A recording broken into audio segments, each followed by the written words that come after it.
Hi everyone, and welcome back to Planet Coaster 2, and welcome back to the Nosy Rudy. Yeah, today we are building a roller coaster.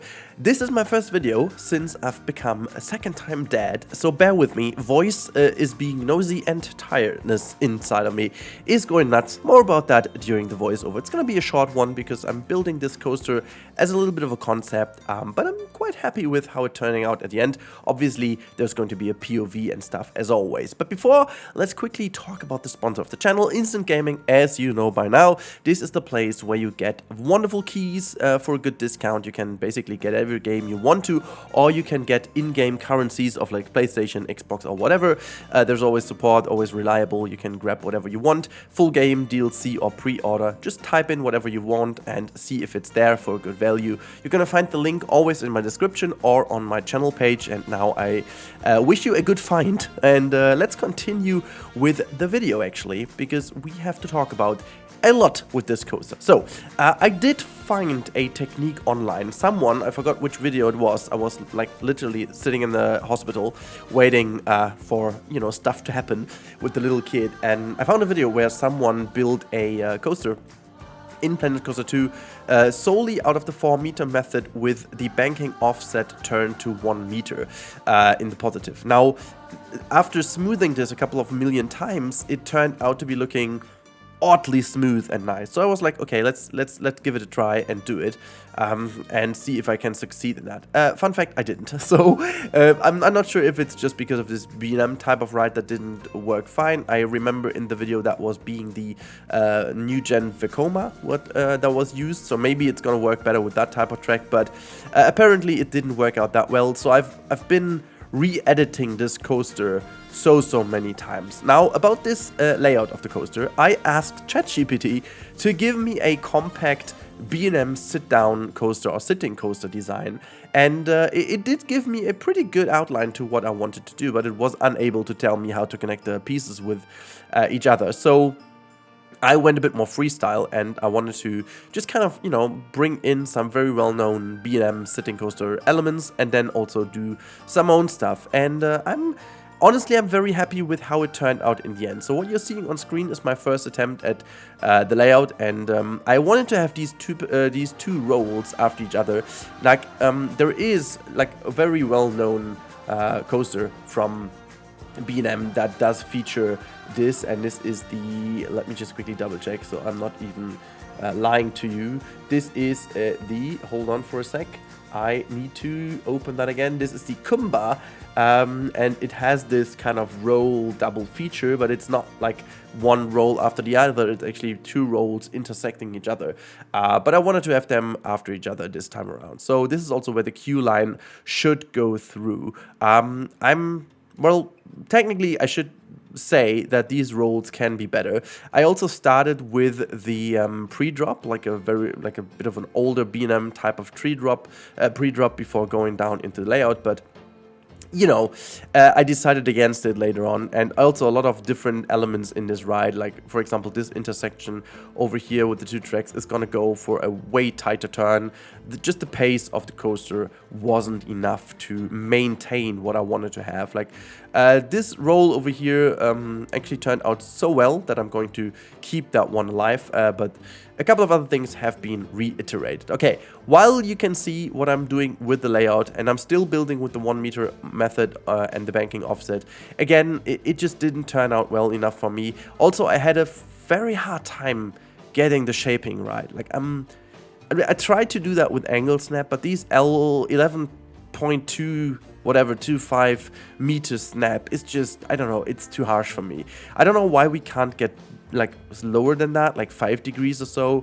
I feel like that would be better, but yeah, I don't know. At the end of the day, I decided against it, and most of the other stuff I did in this build then later on was more or less like freestyle. And to be honest, this works a lot better for me in this game. And I have to admit, I'm very happy to say so. I'm very happy to say that apparently the coaster builder in this game seems to be a lot more forgiving for various techniques. Like, whatever you do in this game, it seems to be at least somewhat fixable and kind of smoothable. While in Planet Coaster 1, there was like, as long as it didn't use the 4-meter method with a aggressive smoothing approach, there was no way you're gonna make a smooth coaster with any other technique out there. So that's very much better in this game. What's not better, well, apparently until I found Sylph's tutorial that was just uploaded yesterday. I was so happy to find this because I was driving, I don't know, I was going nuts to try to make a perfect loop. Like, apparently this sitting coaster doesn't feature a loop, which is so odd. The prefabs doesn't feature a loop, which it definitely should, but it doesn't. So yeah, I'm not sure why. And so I needed to build this myself, and as you can see, I'm struggling like crazy over here. Well, apparently you don't even need to make the offset yourself. You can just basically build a perfect teardrop shape on the same area, so make it a perfect shape without worrying about intersecting with the coaster. And then later on you can use a little bit of a trick to move the upper part, or like the whole thing, a little bit to the side. Also, I'm wondering if there's a de-nosy filter on Premiere Pro. My god, it's so hard to do this voiceover.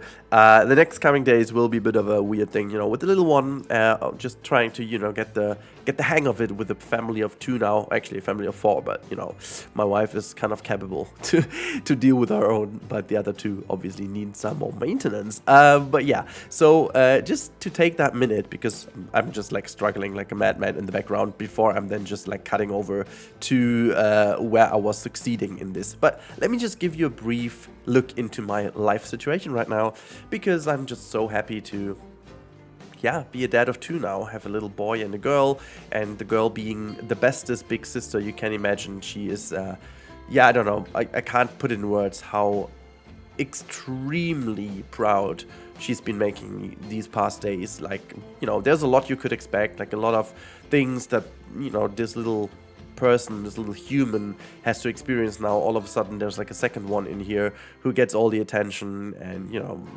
she basically not being the smallest anymore is kind of something you need to deal with. And we tried obviously to give her the feeling of still being obviously the same as always, and getting the same love as always. And like, there was even no need to worry. She's been handling it like crazy, and I still don't know how she is able to, I don't know, proceed or like process all of this in the way she's doing it. Yeah, I couldn't be prouder. It's absolutely amazing. But also, sleeping is okay. Like, I don't want to say good, but it's okay. The little one is relatively forgiving. I'm not sure if it's because we are a bit more relaxed since we've already done the whole process. I don't know. But, like, it's been fun. However, there's one little thing I wanted to quickly get out there, because I was just laughing my ass off in the middle of the night. Like, while the little baby needed to get a new diaper, I obviously... Oh, like a diaper, is that the Pampers? I don't know. I think it is. Sometimes I'm just like, is that... Wait, hold on. I just gotta check that. Because sometimes oops, just too stupid to type. Yeah, diaper is the right word. I was like, I was confused for a second. So the diaper obviously has to be changed, no matter the time, no matter the time of day, if it's the middle of the night. And the little one apparently got awake, and she was like screaming from the other room, "Hey, can you be a little more quiet? I want to sleep." It's just the irony of that little human being rubbing us all the sleep for years, actually. And now, as she finally is able to sleep on her own pretty nicely, she's like, "Can you please be quiet? I want to sleep." Oh yes, oh yes. It's been so funny. Anyways, back to the coaster. You can see I'm building a bit of a queue line. I'm actually, I don't know if I'm willing to theme all that ride. Obviously, I don't have that much time at the moment, so I just did the bare minimum for the queue over here. I obviously wanted to go on, but like, time is very limited, so I just left it as, you know, unfinished as it could be. I don't know. I would have loved to go on. Maybe I do, maybe I don't. I don't know. I just need to figure out how much time I can spend without, you know, leaving the family alone, which I apparently don't want to do. And this is why this is a relatively quick build. I just wanted to get a couple of main features in to get a feeling of how this could be ending up.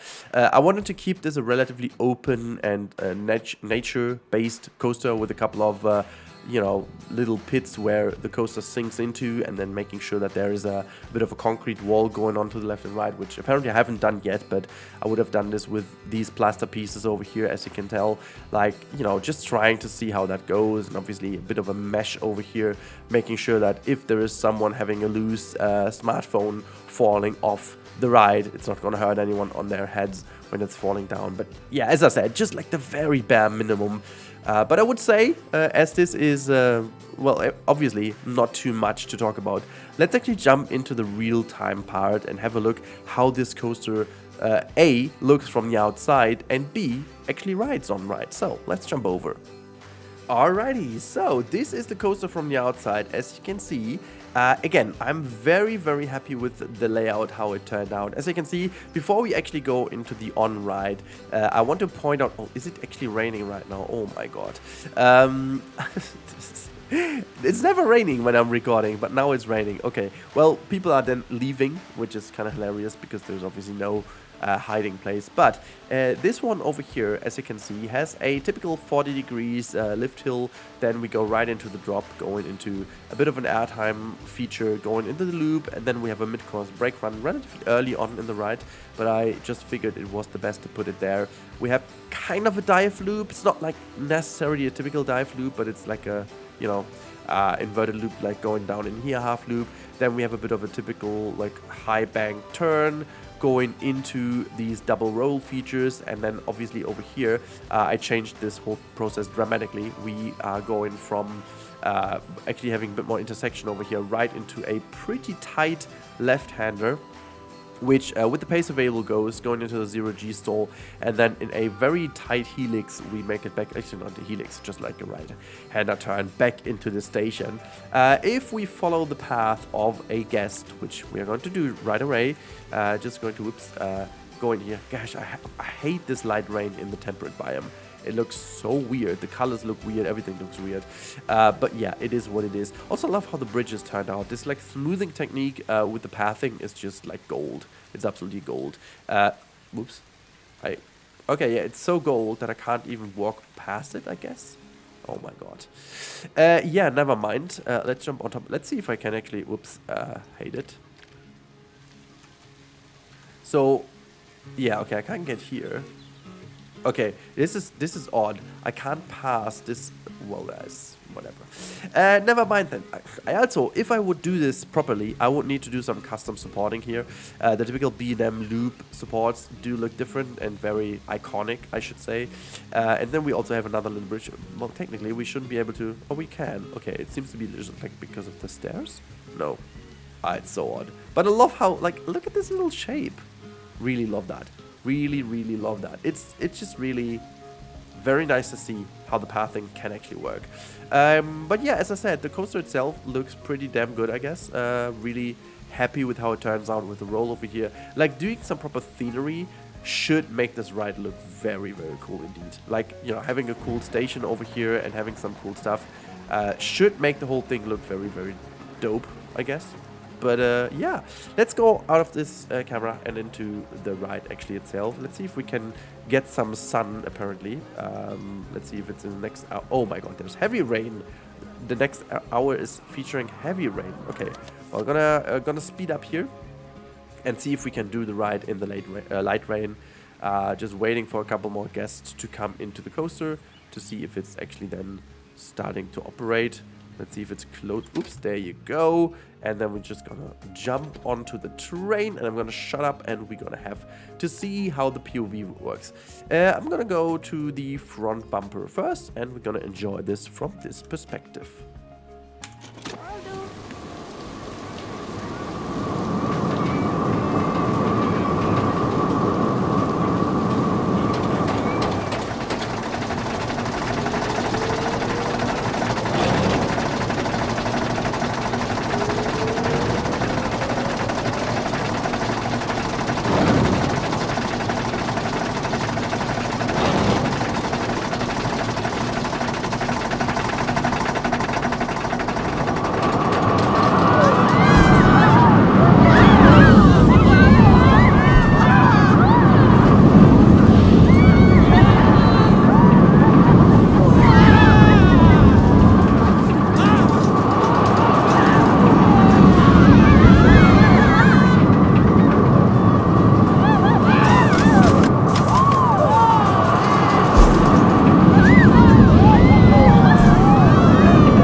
like this is a very good ride. I just a couple of little things I figured I haven't seen while building.